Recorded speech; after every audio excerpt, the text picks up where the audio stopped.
এই যে আর একটা সুন্দর জায়গায় চলে এসেছি আমরা।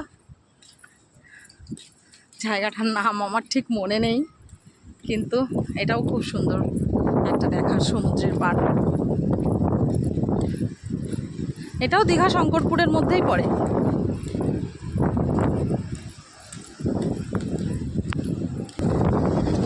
দেখো কি সুন্দর কাছুয়া মাছ, কাছুয়া, কচ্ছপ সব।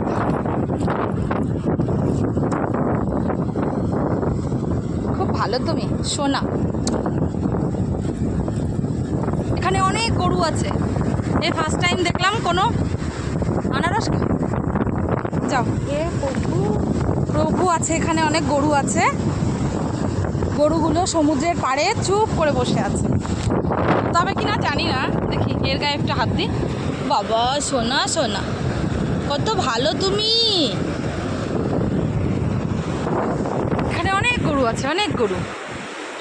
এরা কিছু খেতে পাচ্ছে না, কিন্তু সমুদ্রের পাড়ে এরা চুপ করে দাঁড়িয়ে আছে, বসে আছে, যেন মনে হয় ভগবান শ্রীকৃষ্ণদের পাঠিয়ে দিয়েছে সমুদ্রের হাওয়া খাওয়ার জন্যে। ফার্স্ট টাইম দেখলাম। আসো সোনা, আদর করবো, আদর করবো, মারবো না, মারবো না। ও আবার একটু ভয় পেয়ে গেছে। দেখো পরিবেশটা দেখো, অসাধারণ। এখানে আবার একটু বালি দেখতে পেয়েছি, মানে পুরো চর টাইপের।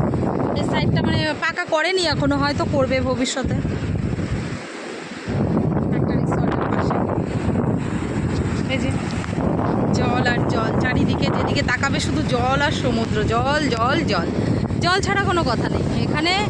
মানে সব কিছুর ঊর্ধ্বে শুধু জল, চারিদিকে শুধু জল।